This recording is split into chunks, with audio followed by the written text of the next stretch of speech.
नमस्कार, जय हिंद मेरे प्यारे साथियों, जैसा कि आप लोग जानते हैं कि कल 17 तारीख में बीपीएससी के द्वारा एक नोटिस जारी किया गया, जिसमें बताया गया कि जो विद्यालयों में प्रधानाध्यापक की नियुक्ति होने वाली है, जिनकी काउंसलिंग 21 से 23 तारीख को होने वाली है, आप सभी लोग जानते हैं। लेकिन इसी बीच कल नोटिस जारी कर और यहाँ पर नोटिस देख भी सकते हैं, उसमें बताया गया है कि किसी कारणवश, किसी कर्तव्यवश अगर किसी विद्यार्थी का जो डॉक्यूमेंट है गलत अपलोड हो गया है या ब्लर अपलोड हो गया है, तो उन सभी को एक बार मौका दिया गया है सुधार करने का, यानी कि दोबारा आप अपना डॉक्यूमेंट अपलोड कर सकते हैं।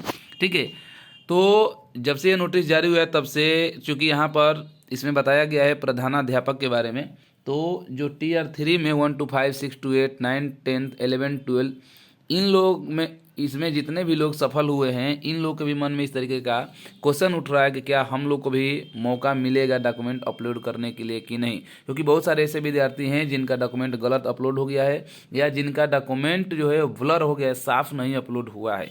तो वो लोग भी सोच रहे हैं क्या हम लोग को मौका मिलेगा कि नहीं।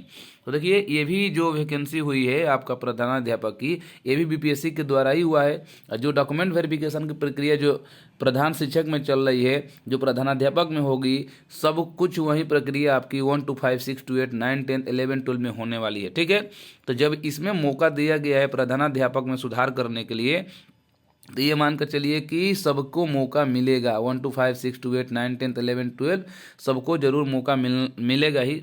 ठीक है, तो जिन लोगों का गलत डॉक्यूमेंट अपलोड हो गया है या ब्लर हो गया है, तो उनको ज़्यादा परेशान होने की ज़रूरत नहीं है। अगर आप जेन्युइन छात्र हैं, ठीक है, तो आप अगर एक दो मिस्टेक भी है तो उसको सुधार करने का मौका मिलता है। अंततः आपको एक एफिडेविट से भी मौका मिल जाता है।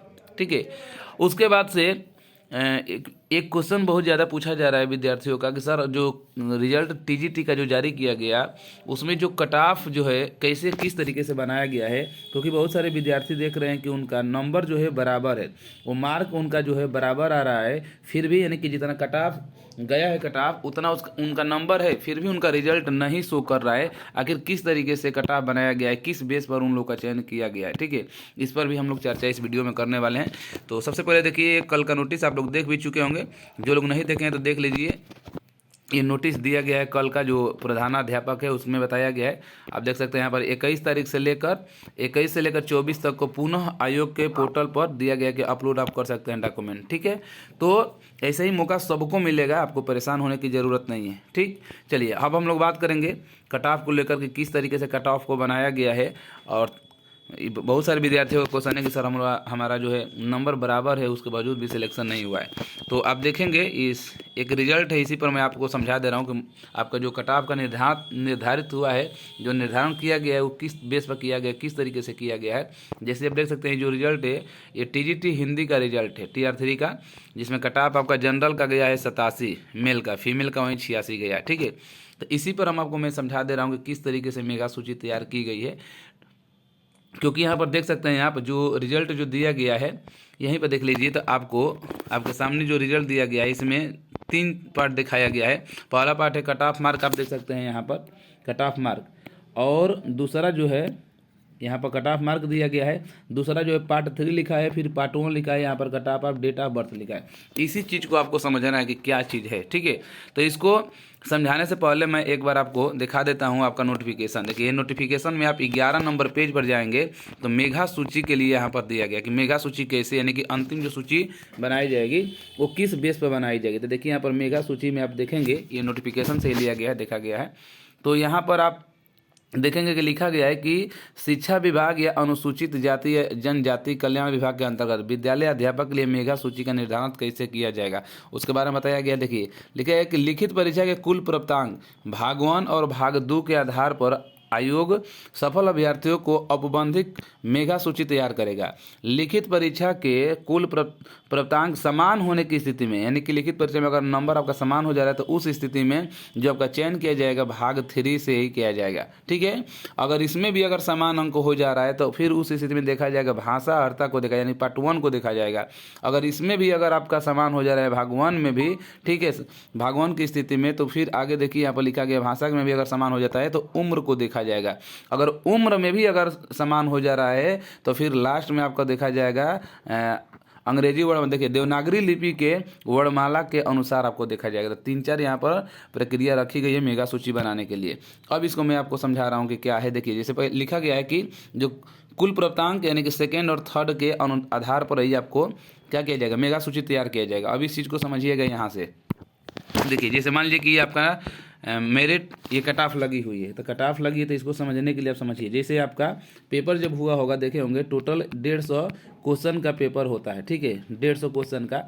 150 क्वेश्चन में आपको देखे होंगे कि सबसे पहले आपको 30 नंबर का यानी कि पार्ट 1 पेपर 1, ठीक है, पार्ट 1 कह सकते हैं, पेपर 1 नहीं पार्ट 1 कह सकते हैं। पार्ट 1 30 नंबर ये भाषा का होता है जो केवल क्वालिफाई मार्क होता है इसमें, ठीक है। उसके बाद से पेपर 2 देखेंगे तो 40 नंबर का आपका जीके जीएस वाला होता है। और पार्ट 3 में देखेंगे तो आपका 80 क्वेश्चन पूछा जाता है। ये आपका सब्जेक्ट से पूछा जाता है, आप किस सब्जेक्ट से पेपर दिए हुए हैं। 3 को चीज़ हो गया। तो कट ऑफ जो आपका बनेगा तो मेगा सूची जो तैयार होगी, तो पहला जो आपका यहाँ पर बताया गया है कि जो कट ऑफ बनने वाली है, मेगा सूची जो बनने वाली है, वो आपके भाग 2 और भाग 3 के आधार पर बनेगी। भाग 2 यानी कि जो क्वालिफाई मार्क है इसको छोड़कर भाग 2 यानी कि पार्ट 2 और पार्ट 3 इन दोनों के नंबर को जोड़ा जाता है। अगर इस दोनों नंबर में अगर जिनका नंबर हाईएस्ट रहता है उनका मेगा सूची में नाम रहता है। लेकिन फिर इसी चीज़ को समझाया गया है, बताया गया है नोटिफिकेशन में कि अगर मान लीजिए किसी विद्यार्थी का 1-2 विद्यार्थी या 50-10 कितना भी लड़के हों, अगर ऐसा भी तो जरूरी होगा कि जरूर किसी न किसी का जो नंबर है वो एक बराबर हो जाए, यानी कि ये 40 और 80 में जो हाईएस्ट मान लीजिए जितना भी नंबर होगा, एग्जाम्पल के तौर पर मान लीजिए कि 120 हो रहा है, 120 में 80 पर हो गया, 80 में एक विद्यार्थी का हो गया और दूसरा भी विद्यार्थी का 80 नंबर ही आ गया, दोनों का बराबर हो गया। तो इस सिचुएशन पर किस चीज़ को देखा जाएगा, यानी कि जब समान नंबर हो जाएगा पार्ट 2 और पार्ट 3 से, तो इस सिचुएशन में क्या किया जाएगा कि पार्ट 2 जो है उसको हटा दिया जाएगा, ठीक है, और पार्ट 3 को ले लिया जाएगा जो कि यहाँ पर दिया गया, देखो पार्ट 3 दिया गया। और पार्ट 3 में देखा जाएगा यानी कि जो अपना सब्जेक्ट होता है उसमें किसका हाईएस्ट नंबर है, ठीक है, उसके आधार पर आपकी मेगा सूची तैयार की जाएगी।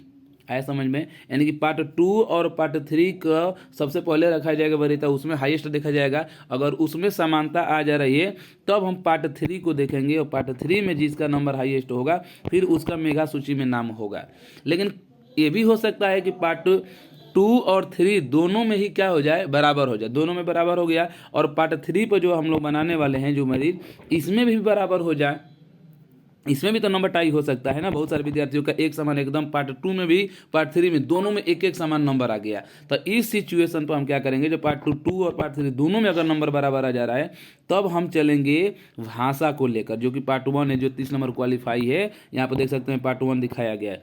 अब इसमें हम देखेंगे कि भाषा में जो है आपका 30 नंबर का जो आता है उसमें हाईएस्ट जो विद्यार्थी, जितने विद्यार्थियों का टाई हुआ है यानी कि बराबर नंबर हो गया है, उसमें से अगर मान लीजिए कि एक ही सीट है, एक एग्जांपल के तौर बता रहे हैं, एक ही सीट है और 10 लड़कों का टाई चल रहा है, यानी कि 10 लड़के पार्ट 2 और पार्ट 3 में भी बराबर हो गए, एकदम सेम नंबर हो गया पार्ट 2 और पार्ट 3 में भी, ओवरऑल तो हो ही गया है, पार्ट 2 और 3 में भी हो गया, ठीक है, फिर पार्ट 3 में भी बराबर हो गया, पार्ट 3 में भी हो गया।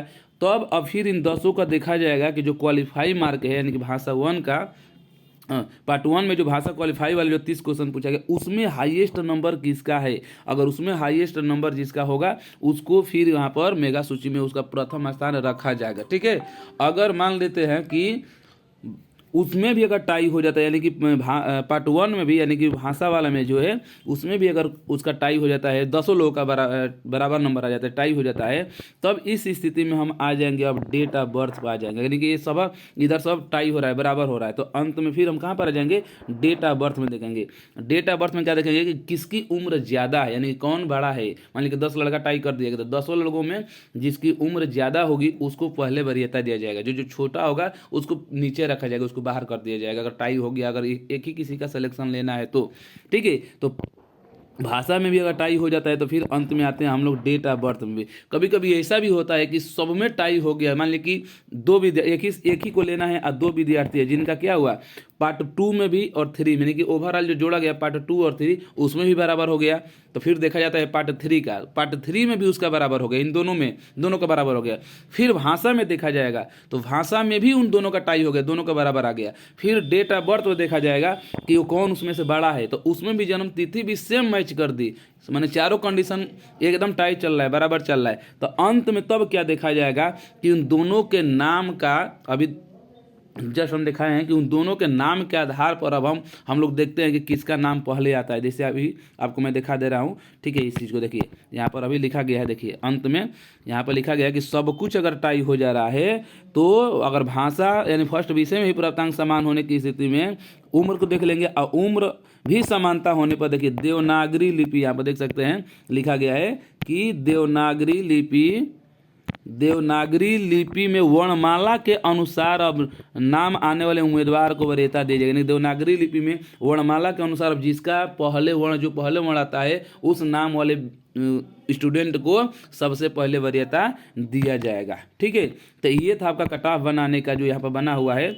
बहुत सारे विद्यार्थी इसमें क्या कर रहे हैं कि इसको जोड़ रहे हैं, पार्ट 3 और पार्ट 1 तो ये बराबर नहीं हो रहा है, यहाँ पर बराबर आना चाहिए, तो ये जोड़ा नहीं गया है। ये कट ऑफ दिखाया गया है कि कैसे कैसे बनाया गया है। टाई होने की स्थिति में पार्ट 3 को देखा जाएगा। फिर से मैं समझा दे रहा हूँ, आप सभी लोग जानते हैं कि 30 क्वेश्चन पार्ट 1 में होता है, पार्ट 2 में आपका 40 क्वेश्चन और पार्ट 3 में आपका होता है 80 क्वेश्चन होता है। ये केवल आपका क्वालिफाई मार्क होता है, इन दोनों पर मेरिट बनती है। तो सबसे पहले मेगा सूची बनेगी तो पार्ट 2 और पार्ट 3 में बनेगी। मान लीजिए कि इसमें एक ही सीट है, समझने के लिए समझिएगा, एक सीट है, एक सीट में 10 लड़का ऐसा चल रहा है जिसमें पार्ट 2 और पार्ट 3 ये दोनों 10 का एकदम नंबर बराबर आ गया, ठीक है। यानी कि 120 में से समझिएगा, समझने के लिए 120 में से 80 नंबर 10 लड़का का आ गया, एक ही लड़कों को चयन करना है, तो 10 का बराबर आ गया। तब यहाँ से तो टाई हो गया।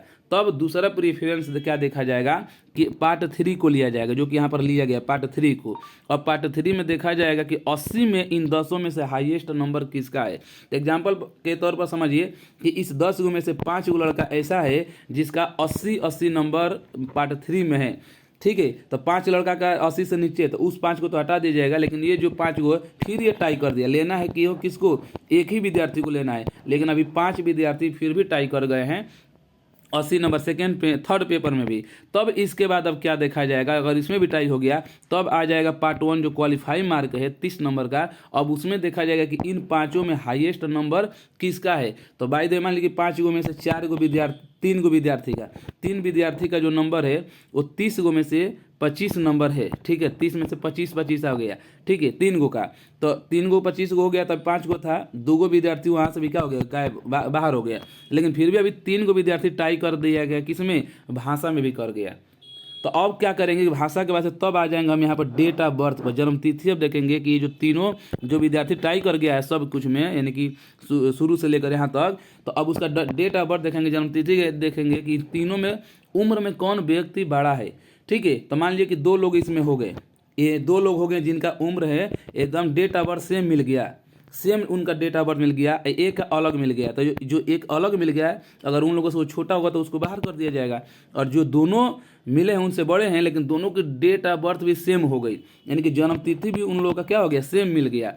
तब अब अंत में क्या होगा, सीट एक ही, अभी 2 लोग अभी टाई चल रहे हैं, बराबर चल रहे हैं, एक ही को लेना है। तब अंत दान में उन लोग का नाम देखा जाएगा कि नाम में क्या आ रहा है। जैसे मान लीजिए कि ये किसी का नाम का पंकज हो गया, ठीक है, या मान लीजिए किसी का नाम राम हो गया, राम, और किसी का नाम क्या हो गया यहाँ पर कमल हो गया, कमल। तो इन दोनों में देवनागरी लिपि में देखेंगे कि र पहले आता है कि क आता है। तो जो पहले इसमें वर्णमाला में आएगा देवनागरी लिपि में उसका ही सिलेक्शन होगा। यहाँ पर एक को क्या कर दिया जाएगा, बाहर कर दिया जाएगा। यानी कि सब कुछ नंबर बराबर होते हैं हर एक चीज़ में, फिर अंततः यहाँ पर वर्णमाला से हटाकर क्या किया जाएगा, उसको बाहर कर दिया जाएगा। तो इस तरीके से आपको यहाँ पर देखा जाए तो मेगा सूची तैयार की गई है। तो बहुत सारे विद्यार्थी जो परेशान है कि हमारा नंबर बराबर सर आ गया है, जितना कट ऑफ गया उतना ही मेरा नंबर था, लेकिन फिर भी मेरा नंबर जो मेरा नाम है शो नहीं कर रहा है। तो यही रीज़न है, इसी तरीके से कट ऑफ को बनाया गया है, ठीक है। तो आशा करते हैं कि आप लोग समझ गए होंगे इस चीज़ को। और बाकी आज देखे होंगे दिया गया है कि पीजीटी का रोस्टर आज रात में जारी होने वाला है। पीजीटी का पीजीटी का आज रोस्टर जारी होने वाला है और 19 तक यानी कल आपको फाइनल जानकारी मिल जाएगी कि पीजीटी का रिजल्ट कब तक आने वाला है। ओके, चलिए बाकी आप लोग टेंशन ना लें। बीपीएससी 3 वाले TRE 3.0 जिन लोग 1 to 5 6 to 8 9 10 11 12 कि हम लोग का डॉक्यूमेंट जो है ब्लर हो गया, गलत अपलोड हो गया है, तो क्या होगा, तो आप लोग को भी जरूर मौका मिलेगा। आप लोग को भी मिलेगा, पिछली बार भी मिला था, इस बार भी देख ही सकते हैं प्रधानाध्यापक के लिए नोटिस जारी कर दी गई है, तो आप लोग भी टेंशन ना लें, जरूर मिलेगा। आप अगर जेन्युइन विद्यार्थी हैं तो आपको कोई डॉक्यूमेंट से बाहर नहीं करेगा। ठीक है, तो वीडियो बस इतना ही रखते हैं। वीडियो आपको अच्छी लगी हो, ठीक है, तो वीडियो को तो पहले आप लोग लाइक कर लीजिए। जो लोग चैनल को अभी तक सब्सक्राइब नहीं किए हैं तो चैनल को आप लोग सब्सक्राइब जरूर कर लीजिए, ताकि हर वीडियो का नोटिफिकेशन आपके पास चला जाए। सब्सक्राइब करने के बाद से बेल आइकन जरूर आप लोग दबा लीजिएगा। ओके, धन्यवाद।